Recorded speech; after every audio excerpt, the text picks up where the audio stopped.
Avant toute chose, je vais voir avec toi si tu es fait pour être entrepreneur ou si tu es fait pour être employé. Eh bien, les deux choix, ils ont leurs avantages et inconvénients. Et ici, je te fais un petit test avec les 8 points, les 8 conseils qui arrivent là tout de suite pour voir un peu si tu es fait pour être entrepreneur ou employé. À la fin de cette vidéo-là, tu pourras d'office mieux te connaître, qui va te permettre de mieux t'orienter. Sur cette chaîne-là, je suis là pour booster ton business, alors abonne-toi. La règle d'or que tu veux devenir entrepreneur ou que tu veux devenir employé, c'est de commencer tôt. Même si tu as 10 ans, il n'est pas trop tôt pour toi non plus.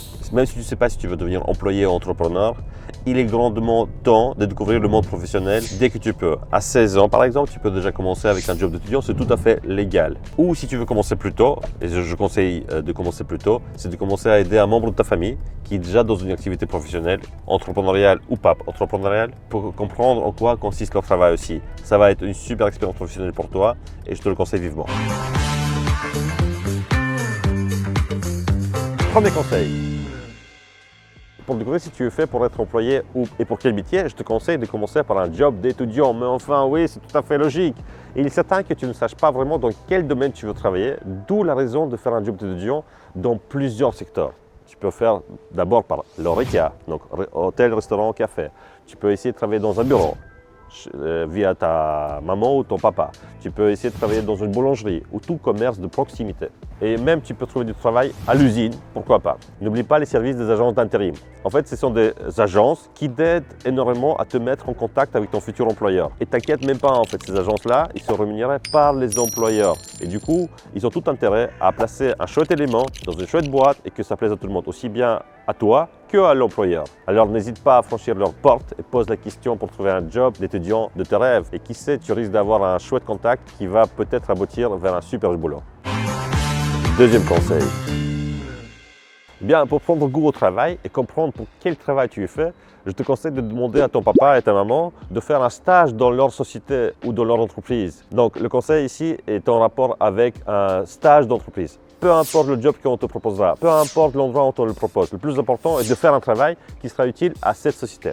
Pendant ce stage non rémunéré, posez un maximum de questions par rapport à ce que fait la société, pourquoi elle le fait, dans quel but, et comment elle le fait, et quel job est effectué par chaque personne dans le bureau dans lequel tu vas être placé. Sois persévérant avec les questions jusqu'à ce que tu comprennes réellement le job de chaque personne. Surtout, n'hésite pas à demander de voir chaque département et son fonctionnement.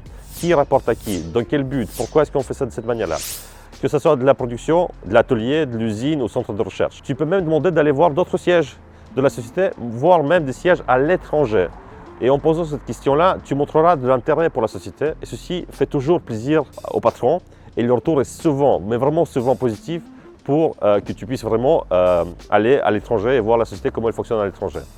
D'ailleurs, pour information, quand tu proposes un stage gratuit, ceci montre ton vrai intérêt dans l'entreprise et les chances que ton stage soit accepté sont bien plus grandes puisqu'il n'y a aucun intérêt monétaire et du coup, ça montre vraiment ton intérêt. Donc, deuxième conseil est en rapport avec un stage en entreprise. Conseil numéro 3.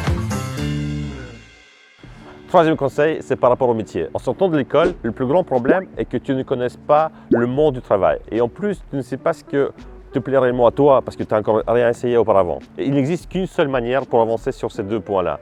C'est de tester un maximum de métiers. Il existe de nombreuses manières pour trouver du travail. Fais-le de la manière la plus sûre.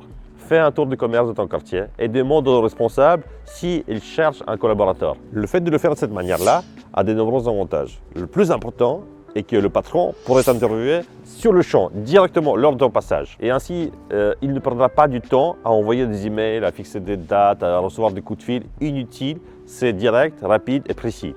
Donc faisons ainsi, tu prends une longueur d'avance sur les autres candidats. Reste dans ce job-là jusqu'à ce que tu aies fait le tour du métier, jusqu'à ce que tu puisses remplacer un jour le patron. Je sais, c'est compliqué à comprendre. Le jour, il ne se pointe pas parce qu'il est malade, par exemple.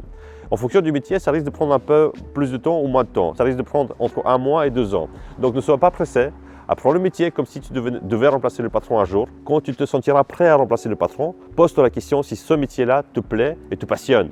Dans le négatif, donne ta démission et cherche un autre commerce. Dans l'affirmatif, il est possible que cela soit le métier de ton rêve. Et bingo, tu l'as trouvé.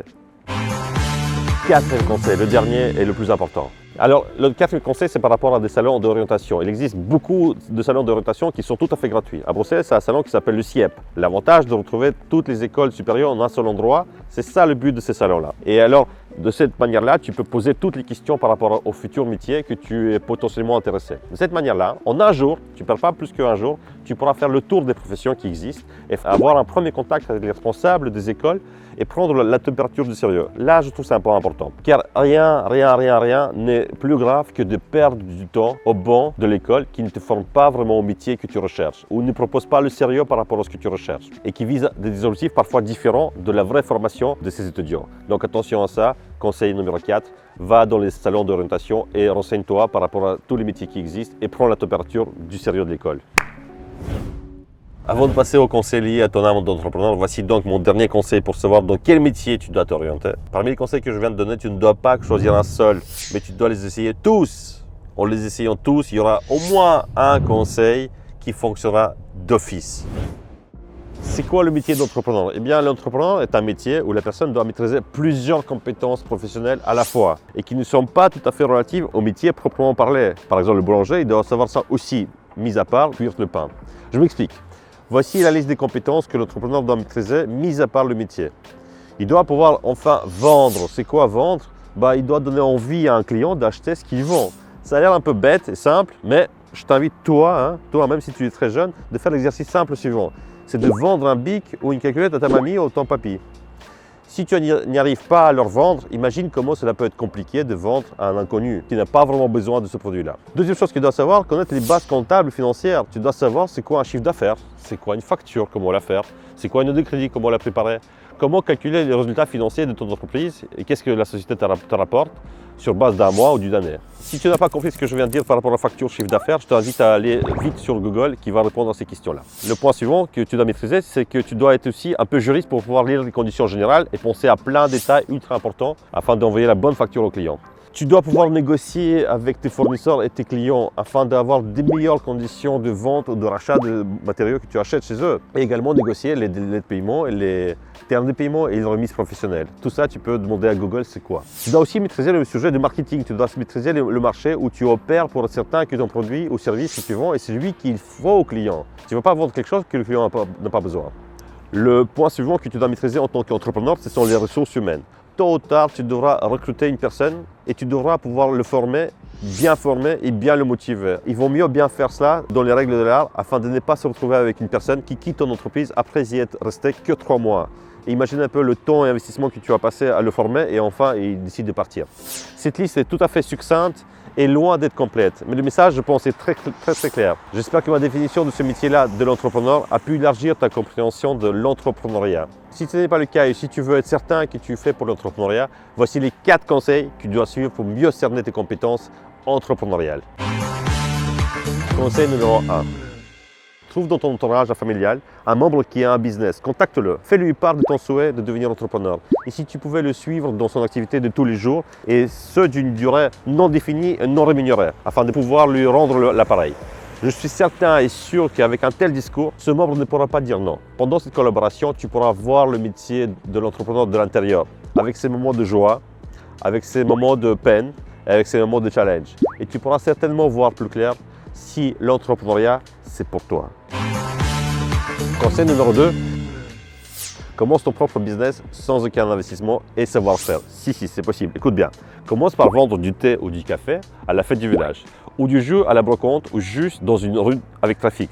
Certainement, tu feras des erreurs et c'est tout à fait normal. Mais ce seront plutôt des leçons pour la vie future d'entrepreneur. En fin de cette journée, de vente, fais tes calculs de rentabilité pour voir ce que tu as gagné et demande-toi si ce métier d'entrepreneur te plaît. Surtout quand la journée était maussade et que tu n'as pas vendu qu'un seul jus. Comme quoi, ça ne dépend pas que de nous aussi. Troisième conseil, très important. J'ai toujours trouvé que travailler dans un McDo était un job de rêve pour l'apprentissage d'un business. Je m'explique. Quand tu travailles au McDo, tu occuperas des postes différents. Tu vas certainement passer par la gestion de la salle et ensuite tu vas t'occuper des fours, en passant par les caisses et enfin peut-être par le poste du manager du magasin qui fait les commandes des matières premières pour alimenter la production. Tu vois bien que tous les postes que je viens de citer représentent une mini-entreprise. Gestion de salle, c'est du marketing. Être au four, tu es à la production. Devant la caisse, tu es un commercial. Manager, tu es le patron. Chaque fois que je rentre dans un McDo, je vois cette affiche où ils cherchent des étudiants. Alors fonce après tous ces métiers de l'entrepreneuriat. Fonce! Conseil numéro 4. Il existe ce qu'on appelle des incubateurs de start-up. Ce sont des centres financés par des entrepreneurs et ces centres recherchent des jeunes motivés avec des idées de business afin de les accueillir chez eux et leur fournir toute l'aide nécessaire pour que l'idée de business puisse se réaliser. Est-ce que ces incubateurs-là le font gratuitement? Bien sûr que non. Ils prennent un petit pourcentage de part de ta société, future ou présente. Mais d'après moi, ce concept est super intéressant car tu t'entoures des gens compétents. Eh bien, pour entrer chez eux, l'idée ne suffit pas. Il faut aussi montrer ton sérieux et ta motivation. Éventuellement, tu n'y entreras pas du premier coup avec ton idée, mais à force de le tenter, tu y arriveras. Pour être entrepreneur, ce n'est pas facile, mais on y arrive en apprenant sur le tas, en s'entourant d'autres entrepreneurs et enfin surtout en regardant la chaîne Entreprendre et, vivre, où plein de conseils sont donnés pour réussir ce parcours sans faute ou presque sans faute. Une chose est certaine, quand tu y arrives, c'est du pur plaisir de satisfaction d'avoir construit quelque chose d'après tes idées initiales et qui marche. Le conseil de fin que j'aimerais te donner, n'aie pas peur de changer. Si en cours de route, par rapport à tous mes conseils, le métier ne te plaît pas, alors c'est très simple, change. Même s'il te reste qu'un an avant la pension, change quand même. La vie est trop courte pour perdre du temps inutilement. Dans la prochaine vidéo, on abordera le sujet de comment se faire embaucher du point de vue employeur. De cette manière-là, tu sauras tout comment optimiser tes chances pour entrer dans une société. Sur ce, abonne-toi, active la cloche, commente et à bientôt. Ciao!